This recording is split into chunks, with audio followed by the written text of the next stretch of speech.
Untuk bahagian pengenalan, kajian ini membincangkan berkaitan dengan cabaran dan impak positif dalam pelaksanaan Servis Learning Malaysia University for Society Sulam terhadap khidmat pelajar di UNIMAS.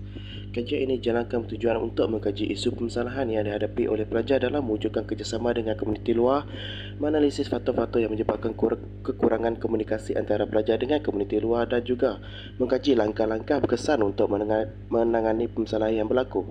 Kajian ini menggunakan kaedah temu bual, pemerhatian dan juga kepustakaan. Responden kajian ini terdiri daripada 2 orang iaitu pelajar Universiti Malaysia Sarawak.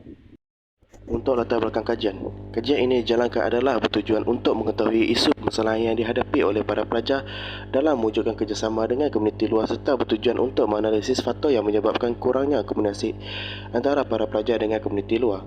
Dengan adanya kajian ini dijalankan dapat melihat sejauh manakah pemikiran para pelajar dalam mengatasi masalah-masalah berikut yang bagi menjadikan pelaksanaan projek sulam adalah sesuatu yang mudah untuk dilakukan.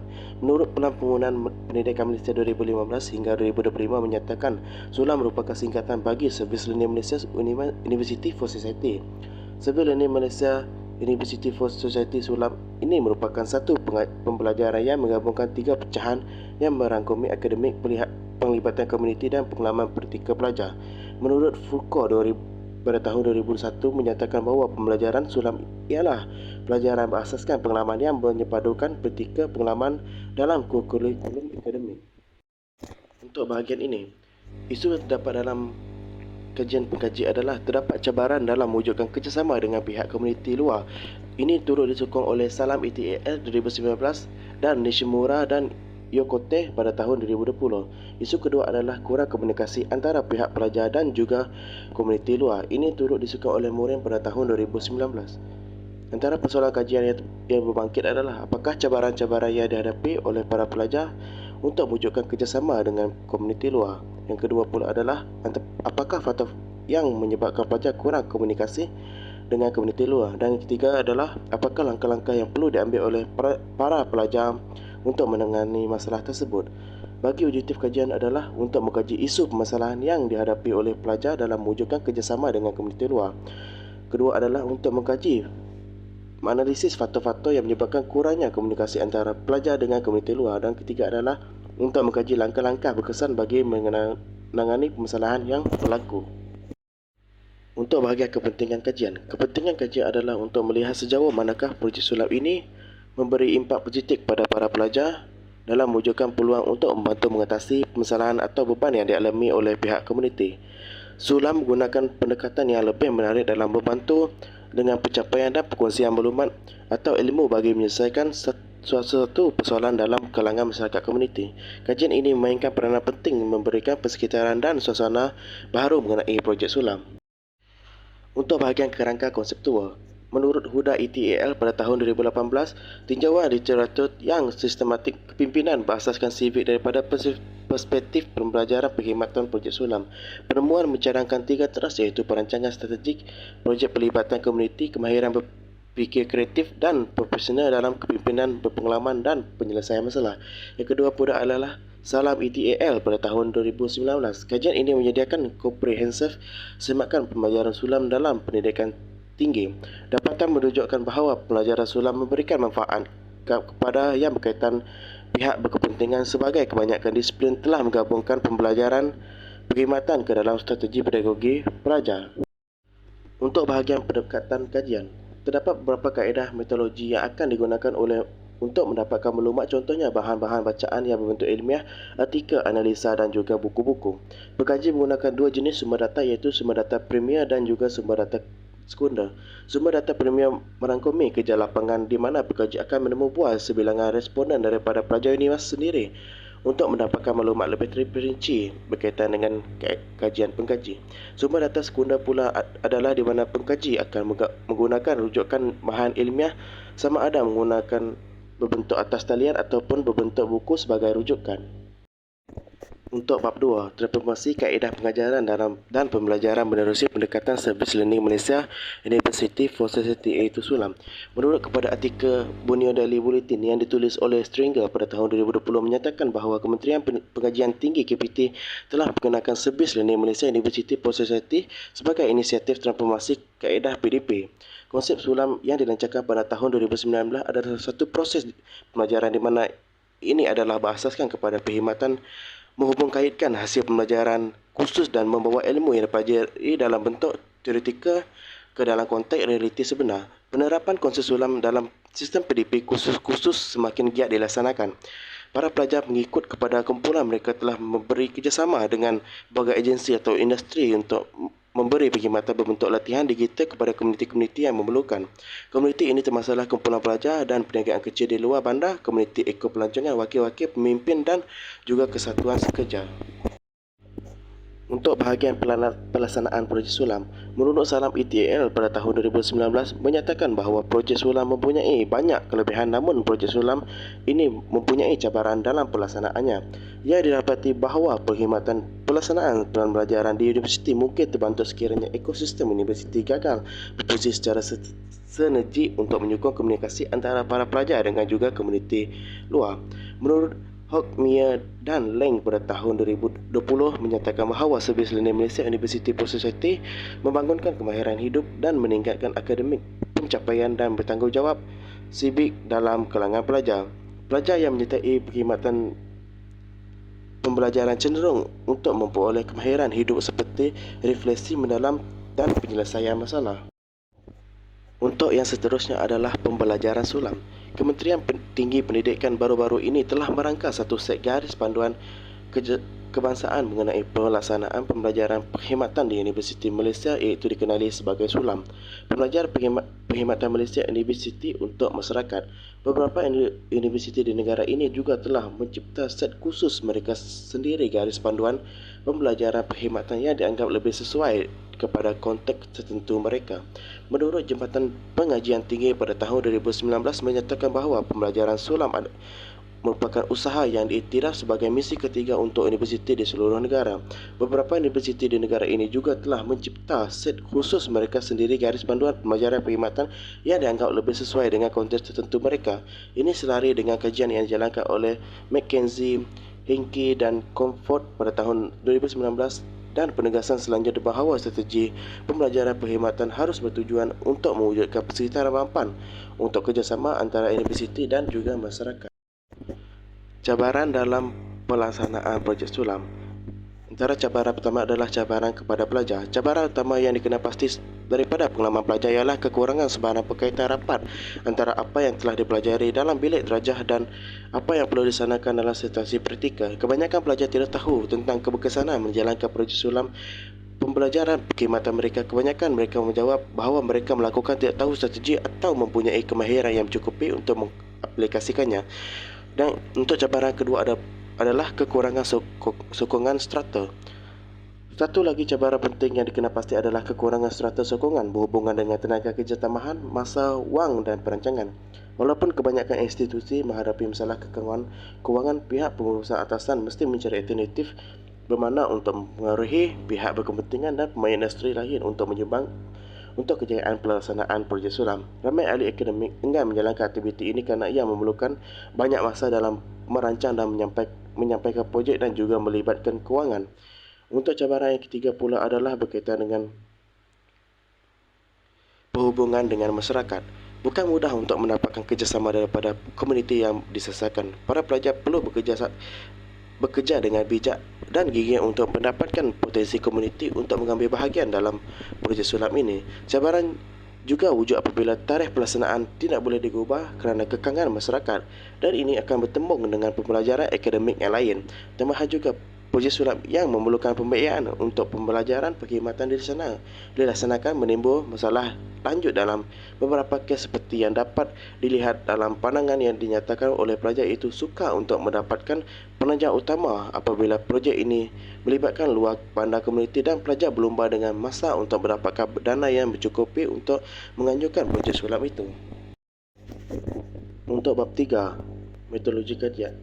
Kaedah yang digunakan oleh pengkaji adalah kaedah kualitatif yang memerlukan dua orang responden yang merupakan pelajar UNIMAS sendiri, Universiti Malaysia Sarawak. Reka bentuk kajian adalah reka bentuk kajian deskriptif. Lokasi adalah Universiti Malaysia Sarawak, iaitu UNIMAS.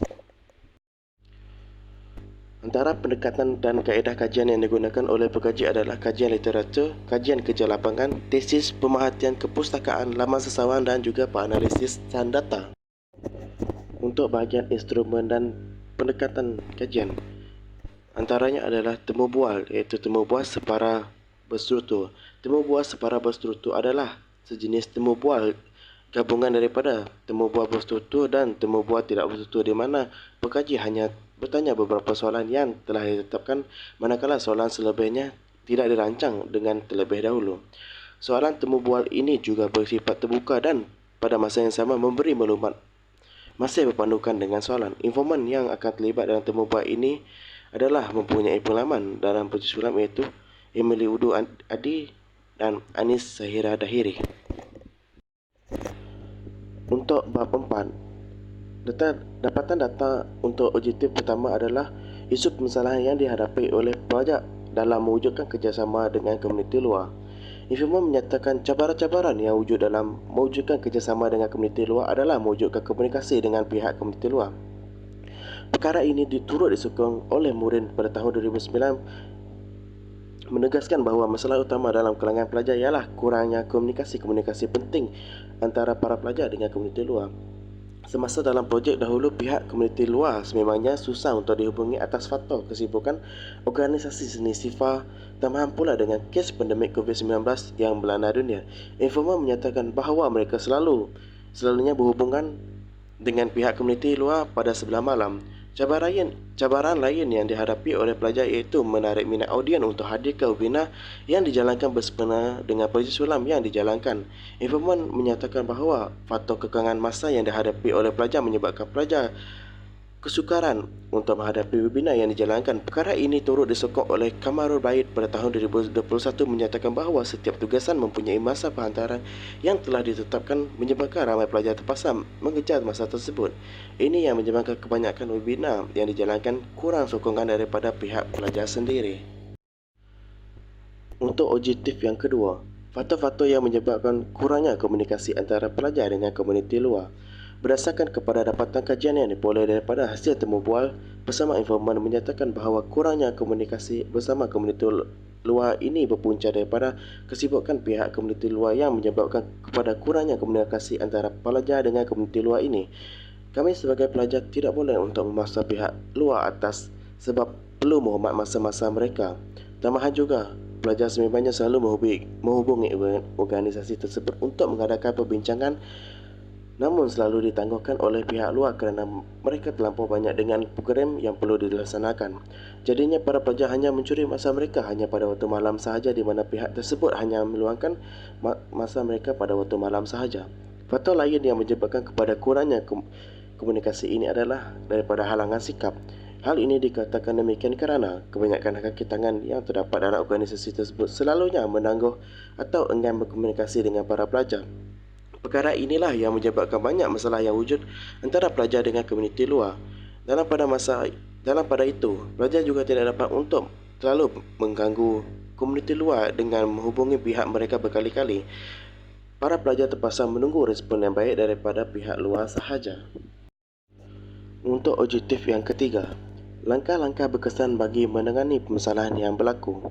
Menurut daripada maklumat, informan menyatakan bahawa mengenal pasti memahami permasalahan yang dihadapi oleh pihak komuniti luar dan juga mencari tahu apa keperluan yang diingini oleh pihak komuniti luar. Hal ini dikatakan demikian kerana pihak pelajar perlu mencari maklumat berkaitan dengan organisasi terlebih dahulu sebelum membuat projek bersama mereka. Daripada perkara itu, pihak komuniti luar mengetahui yang para pelajar ini sememangnya mempunyai tujuan yang besar dalam membantu mereka untuk melakukan penambahbaikan berkaitan dengan organisasi yang dipilih. Langkah berkesan yang seterusnya didapati oleh pengkaji daripada informan kedua, iaitu menambah baik komunikasi dalam organisasi. Daripada ini, informan menghuraikan sebab perlu menambah baik komunikasi adalah memberi perhatian terhadap komunikasi dalaman yang dibina untuk mengelakkan kesan negatif terhadap pelajar bagi menjaga reputasi syarikat bagi organisasi yang dipilih. Organisasi perlu mengambil langkah yang wajar untuk mengenani masalah ini, termasuk juga dengan para pelajar untuk komunikasi secara formal ke depannya. Untuk bab 5, rumusan dan cadangan.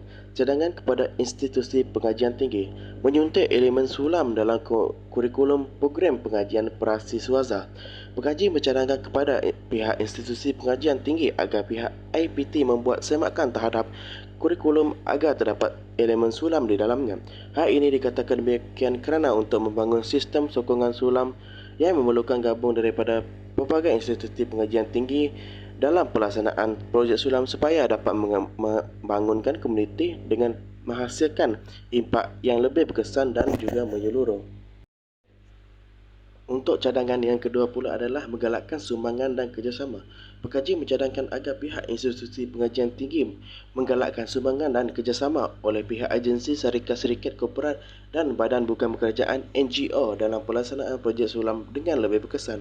Kerjasama institusi pengajian tinggi melalui projek sulam dapat menyelaraskan projek sulam di Malaysia agar keperluan sesuatu komuniti dapat dipenuhi secara lebih terancang dan juga lebih tersusun.